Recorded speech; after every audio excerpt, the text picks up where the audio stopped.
How's it going, guys? It's C-RadTV at a WWE Monday Night Raw review from February 11th. The go-home Raw to Elimination Chamber. We are only 58 days from Mania. Let's go ahead and jump right into it. So we start off Raw with Stephanie McMahon and Triple H in the ring. So right off the bat, Stephanie botches when she says pay-per-view because she says Elimination Chamber view. So not even 1 minute into the show and we already got a botch on commentary. Yeah, Stephanie, you're so goddamn pathetic. You can't even say pay-per-view right. How is she a principal owner of WWE again? Oh yeah, that's right. She's a McMahon, I forgot. So Triple H and Stephanie, of course, once again go and promote Elimination Chamber pay-per-view Sunday. Telling about all the matches, of course. And then after that, Triple H then showed what happened last week on the Jumbotron with Becky Lynch on both Raw and SmackDown. And then Steph goes on saying they will still do what's best for business. Correction, Stephanie, you mean to say what's best to run the company into the ground, right? So then Becky Lynch's music hits. Becky Lynch comes out, Becky comes out. She then says she'll hit Stephanie harder next time. And then Triple H goes on saying that he crossed the line and wants to apologize to Becky for what he said. That's a rarity. A McMahon apologizing. What are the odds of that ever happening? And of course, Triple H then mentioned that during last week, Becky did go and see the doctors, and the doctors did confirm that with a couple weeks of physiotherapy, Becky Lynch will be cleared to go and be good to go for Mania. So then Triple H then goes on and says that the suspension is officially lifted, and the match is now still on. So that means Becky is now unsuspended. So then Steph goes on and hypes Ronda versus Becky as the greatest match in Mania history. I call bullshit. There's obvious over-exaggeration here. Because WWE doing anything great would take a goddamn miracle. Because Vince McMahon's head is too far up his ass. They probably won't even let Becky and Ronda go all out. They'll probably make them half-assed at Mania. Just watch. So then Triple H says all Becky has to do to accomplish everything is that Becky has to apologize to Triple H and Stephanie and the entire McMahon family. So then Becky goes on and asks Triple H, apologize for what? And then tells Stephanie to shove it. And then Becky goes on saying that all the McMahons have screwed people like Becky over time and time again. That is true. Becky is telling some truth there. McMahon's have screwed over a lot of people. Can't argue with that one. And then Becky goes on saying that no one is taking from her.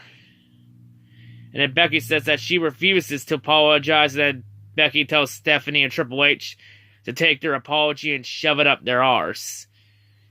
So then Becky and Stephanie then gets in Becky's face. They get in a yelling match. Triple H then goes in and intervenes, and then Triple H then tells Becky has till the end of the night to make a choice. Either apologize and she gets everything, but if Becky refuses, she loses everything. So there's the ultimatum. We'll come back to this in a little bit. Let's continue on.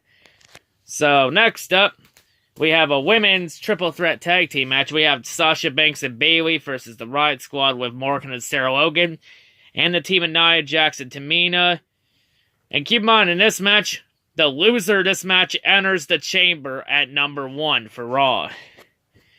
Oh, great. So now, once again, we're going to reveal entry positions entering the chamber match. And we're going to find out on SmackDown who also is starting the chamber match with this Raw team. Oh boy, let's just kill the suspense of who's going to enter where, who's going to start in the match. Because fucking nothing means anything in WWE. There's no prestige left. Let's just continue on though. Highlights of the match. Liv's insecurity was good along with Sarah's double leg takedown. Tamina's power slam was good along with Liv's low drop kick and normal shot drop kick. Nia's shoulder tackle was meh. I mean, it's Nia Jax. Key moment in the match, Sasha would head back to the trainer's area with the doctors for medical attention after she took a hard hit into the barricade from Sarah Logan. Continuing on, Bayley's arm drag was good along with a jawbreaker. The Riot's double dropkick was good along with Sarah's running knee. Riot Squad's double splash was good along with Nia's Beal throw was meh along with the running elbow drop. Tamina's Samoan drop was good along with Bayley's double stunner on the rope. Bayley's sliding dropkick in the corner was good. Bayley would hit the elbow drop from the top rope, but Sarah would break up the pin at 2. Bayley's side suplex was good. Bayley would hit the Bayley to belly on Liv Morgan, but Tamina would make a tag, and she'd hit the super kick on Bayley. So then to the match ending, Nia Jax comes in, she hits the Samoan drop on Bayley. Nia gets the 3 count for the win, which means in the women's tag team title chamber match, Sasha Banks and Bayley will be starting the match at number 1 for Raw. And on SmackDown, we're going to find out who's starting with them. Well, I think this means that the stars will be in perfect alignment for Sasha and Bayley to win the titles. I think it's sort of obvious here. So then, continuing on, next up we get Elias in the ring. Before Elias could even introduce himself, he gets interrupted with a backstage segment between Becky Lynch and Finn Balor, where Finn is trying to help give Becky advice on if Becky should apologize to the McMahons or tell them to shove it. So then after that, when Elias tries to talk again, and then Elias gets interrupted by a Seth Rollins video package for Seth's build-up to his match with Brock Lesnar at WrestleMania. So then the third time, when Elias is about to introduce himself, Lucha House Party's music hits. The Lucha House Party, Kalisto, Gran Metalik, and Lince Dorado come out. And then Elias gets pissed, saying that he gets interrupted each and every week. Well, no shit, Sherlock. So then Elias is mad, then says that his album was not nominated for a Grammy. Honestly, your album wasn't really that good. And then Kalisto goes on saying that they like to entertain the WWE Universe, but they want to walk with Elias and hear what Elias has to say. So Elias goes on, Elias does his song, and then Elias goes on the song saying that every time he comes to Grand Rapids, Michigan, he loses his will to live. Damn. And then Elias then goes on saying that he needs beer goggles to see if everyone in the city is pretty. Then Elias goes on and then says that Grand Rapids is full of losers. And then Elias goes on saying that it's the parents' faults that the kids are dumb in Grand Rapids. And then Kalisto interjects, and then Elias invites Kalisto to do better. So Kalisto grabs a guitar and then does a pretty good guitar solo. So then Elias asks Kalisto if he wants to do a duet with him. As Kalisto accepts, Elias would grab another guitar and smash Kalisto in the back with it. And then Elias would leave the ring. So much for the duet. And plus, Elias does the old wrestler does the hit and run on opponent cliche when they're in a faction. So yeah, then continuing on, next up we have Intercontinental Champion Bobby Lashley coming out. He's just out for a ringside seat for our next matchup, which is Finn Balor versus Drew McIntyre. Bobby, of course, going to do some scouting as Bobby will defend the Intercontinental title against Finn Balor Sunday at Elimination Chamber. So Finn versus Drew, back and forth match. Match ending, Finn goes for the coup de grace. Bobby Lashley interferes and attacks Finn, forcing the DQ. So Finn was going to win the match regardless. So then after the match, Bobby Lashley would go and attack Finn Balor for post-match assault. Drew McIntyre would join in along with Baron Corbin. So then Braun Strowman and Kurt Angle come out and to the aid of Finn Balor. And it just starts a brawl, which then leads to a impromptu six-man tag team match. So the six-man tag match back and forth. So initial match ending, Bobby would go for the pin on Kurt. Finn would put Kurt's foot on the bottom rope. The ref would not couch it. Bobby gets the 3 count initially until the ref sees the footage. And after some convincing, the ref then decides to restart the match. So when the match restarts, Braun Strowman goes on an offensive rampage, which leads to a match ending. Finn hits the coup de grace on Bobby Lashley. Finn gets the 3 count for the win. So Finn builds momentum. Bobby takes the loss. It's like, I have a problem with Lashley losing. It's like, why is your champion losing? Like I say here, none of your champions should not be losing on the road to WrestleMania. Unless they're dropping the belt. Like, you gotta make that title feel prestigious. You gotta make it mean something entering your biggest pay-per-view of the goddamn year. Like, it doesn't mean anything when they're always getting fucking pinned all the goddamn time when we're heading to the biggest pay-per-view of the year coming up in a couple months. Like, you gotta make the title belt feel more prestigious than a fucking replica. Because if it means nothing, then he can say, hey, Tommy here can just buy a $500 replica Intercontinental Championship belt. And he can call himself a champion because the belt doesn't have a fucking meaning. But come on, you gotta make it mean something, not like a worthless piece of trash. But yeah, we'll continue that rant another day. Continuing on, next up, we get a one-on-one women's match. We get Ruby Riott versus Nikki Cross. Of course, Sunday, Ruby Riott will challenge Ronda Rousey for the Raw Women's Championship. So Ruby Riott's now a favorite to get her ass kicked by Ronda again. Because I think it's obvious who's winning that match. So back and forth match ending. Ruby would isolate Nikki's apron attack. Ruby would hit the Riott kick. Ruby gets the 3 count for the win. You know, gotta make Ruby build her up to make it mean something for when Ronda beats her Sunday. So then next up, Paul Heyman comes out to the ring. Paul Heyman, of course, does his normal introduction. You know, my name is Paul Heyman, da-da-da-da-da. You get the point already.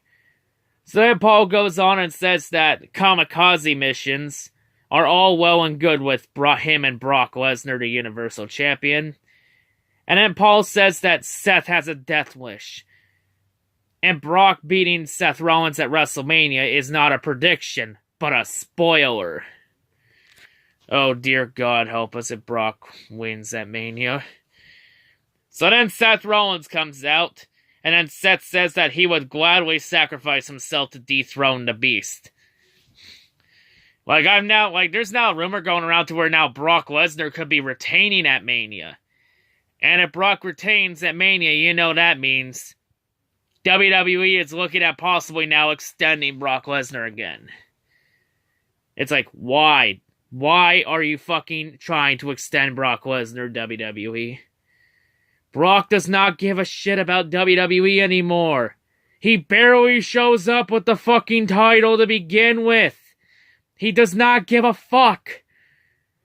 Why are you trying to extend him? This company is so fucking ass backwards. Oh, we're gonna listen to the fans now. The fans are the authority. Let's be real. I think we all knew the McMahons were talking out their ass when they said that. Because that was a giant load of shit. Because them extending Brock Lesnar is anything and everything from what the fans want. Because I guarantee it, nobody wanted Brock to be champion at Crown Jewel, but we got him as champion anyway. And WWE wonders how they got themselves in this hole. I'll tell you what, WWE, it's not the negative fans' fault that your company's a poorly run gong show. That's on your poor decision-making and booking and creative. Don't worry, we're going to revisit that by the end of this review. Let's continue on, though. So after Seth says that he would sacrifice himself to dethrone Brock Lesnar, Dean Ambrose then comes out, and then Dean says one sentence to Seth Rollins. Slay the Beast.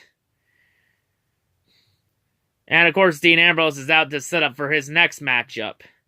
Dean Ambrose versus EC3, the rematch from last week. So it's a quick back and forth match. To our match ending, Dean would roll up EC3 with a small package. Dean gets the 3 count for the win. Well, so much for Dean supposed to be losing every match to EC3 up to Mania. Because Dean's supposed to be playing EC3 over at Mania. And by the way, Dean's contract thing, it's not a work. It's actually real now. Because originally it was gonna be a work. Until it was realized that Triple H will not be cleared for Mania. And will not be healthy. So now it's real and Dean does plan to walk out of the company after Mania. And Dean will probably fuck off to AEW. To that new All Elite company. Honestly, AEW hasn't even had a show yet, and it's already a better company than WWE. Hell, AEW just went and took Kenny Omega. They just signed Kenny Omega to a contract. Because Kenny Omega decided to not fall in for the McMahon money. And Kenny decided to go join a real company. Honestly, Kenny, that was the best decision you ever made. WWE does not deserve your goddamn talents. AEW, on the other hand, does. You'll be a main event star in that company, just you wait and see. But don't worry, Kenny, most of your New Japan and WWE friends that are in WWE right now will probably be fucking off to join you.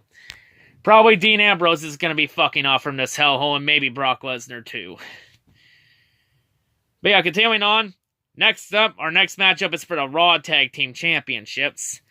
We have Bobby Roode and Chad Gable defending against Scott Dawson and Dash Wilder, the Revival. So we have a title match on a go-home show. Because odds are the titles are sure as hell not going to be defended at Chamber.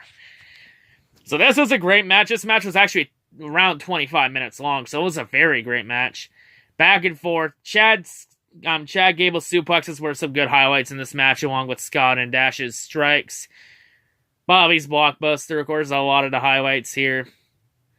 Match ending. Chad Gable go to top rope for high risk. Revival hit Chad with a mid-air shatter machine. Revival get the 3 count for the win. So yeah, all those rumors of Scott Dawson and Dash Wilder requesting a release and leaving WWE. Well, now it's come full circle, because now they are Raw Tag Team Champions. I already know where this is going. WWE's hoping that by putting the tag titles on Dawson and Wilder, they hope the Revival plan on signing an extension. Honestly, don't do it. The longer you hold those titles without an extension, the longer you get to hold the titles, because I guarantee you, if the Revival do sign an extension, they're going to immediately drop the belts. It's happened to Dolph Ziggler, so I know. Also, speaking of contracts, AJ Styles hasn't even signed an extension yet with WWE. So there's a possibility AJ might fuck off from this mess to go join AEW. Honestly, AJ, do it. Join your former Bullet Club brethren from Ring of Honor and New Japan and TNA. It is your destiny, AJ. You accomplished already everything you need to in WWE. Do not fall for the McMahon money. Go join a real company.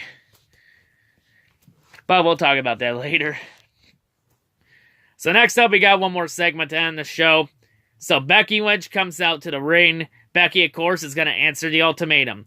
Will she apologize to the McMahons, or will she tell the McMahons to shove it? So Becky goes on. Becky says she's going to do the right thing. So she apologizes to Triple H and Stephanie McMahon and the entire McMahon family. Triple H and Stephanie accept the apology. However, Becky then goes on and says that she still doesn't trust the McMahons. And then Becky says that anyone that tries to steal her dream away from her would be in for the fight of their life. Whatever you do, don't steal Becky's dream, folks. So then Ronda Rousey comes out to the ring. Ronda and Becky both have a stare-off. Then Mr. McMahon comes out to the ring. Vince comes out. Yeah, I'm not on board with you, Becky. Yeah, I had some harsh words for you, or bad attitude, and belief that you're bigger than WWE. Yeah. Well, obviously Becky is the biggest thing going in WWE right now, you dumb old fuck. Like, do you not hear the crowd? She is so over with the crowd with them chanting, let's go Becky, or we want Becky. You know what, Becky? You're not the man. I am, yeah. You know what? I got something for your act of treason. You're gonna be suspended for 60 days, yeah. And this suspension expires 5 days after Mania, yeah. So your match with Ronda Rousey is gonna be called off, yeah.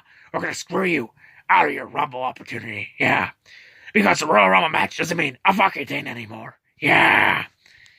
So now Ronda needs a new challenger for WrestleMania. Yeah. You know what? We're gonna get somebody that knows their lane and how to stay in it. Yeah. So then Charlotte Flair comes out. Her music hits, she comes out, and Vince, yeah. So Ronda Rousey, you're gonna defend your Raw Women's Championship at WrestleMania against Charlotte Flair. Because Becky, you do not cross the boss, bitch. Yeah. And then Vince goes and raises Charlotte's hand. Oh, look, so we're gonna try the whole corporate champion thing again. And that's how we end Raw. Well, after Raw went off the air, the Riot Squad will then come out and address Ronda and Becky, which led to a brawl where Ronda and Becky both cleared the ring. So yeah, odds are this suspension is more than likely just to protect Becky's knee, so that Becky's knee can heal up in time for Mania. But the rumor is that it's supposed to be a triple threat match. Becky's going to be put back in it. I don't know why Charlotte Flair even needs to be in this match. Like, we've already seen Ronda versus Charlotte Flair. We haven't seen Ronda versus Becky Lynch. Like, come on, WWE. Give the fans something they haven't seen yet. Not the same old fucking shit as normal. So yeah, this Raw episode, goddamn trash. 2 out of 10, my final rating. Like, it wasn't even good. What else is new, though? But yeah, speaking of Vince McMahon, Vince finally gave a reason on why the ratings are at record lows. So what's Vince's reason? Oh, it's injury. It's the injuries to all your top guys, huh? The injuries are the excuse now. What? What? Really, Vince? Really? You're pulling the injury excuse again? Because you can't think of a better one? Motherfucker, didn't you use this excuse 3 years ago for Mania 32? Goddamn, Vince, you're so fucking pathetic. You can't even make up a new excuse. You gotta pull the same excuses out of your ass like you used before. Same old fucking shit as normal. But let's be real, Vince. That's not the only excuse. That's not the only reason why WWE sucks. There's many other reasons, you know. Your incompetent booking, your terrible fucking creative, and your garbage promos and garbage shows. And oh, by the way, Vince, your terrible choices of top guys. There are many reasons why. The injury thing is not the only reason, Vince. Like, come on, Vince, you really think us WWE fans are fucking stupid? Because we're not. And we can see right through you. We can see through you, Vince. And oh, by the way, Fox already announced it here, that WWE needs to hit record high ratings. And if they cannot improve their ratings situation by September, Fox is pulling out a TV deal they had with WWE. Because the ratings are still at record lows. And I believe Fox already said the ratings need to be 3.3 million. 3.3 million or better. Saying, yeah, there's really no sign of improvement from WWE anytime soon. Like, honestly, I was going to stop watching WWE after Mania 34. But the only thing that still kept me here was that AJ Styles was still WWE Champion. But really, this year, Mania 35, it is shaping up to be finally my final Mania. I should have stopped watching after 2015. Because when Seth won the title, I was like, yeah, this company's probably not going to get any better after that. And a little would I know I'd be right. Well, if Brock retains, then that's it for me. I'm done. Because if Brock retaining is how we're going to get ushered into another new era for WWE, I want no part of it. Plain and simple. Like, honestly, this company does not deserve me as a fan. Doesn't deserve really any major WWE YouTuber as a fan. Because of Vince McMahon constantly taking a shit on the entire fan base with these bad decisions.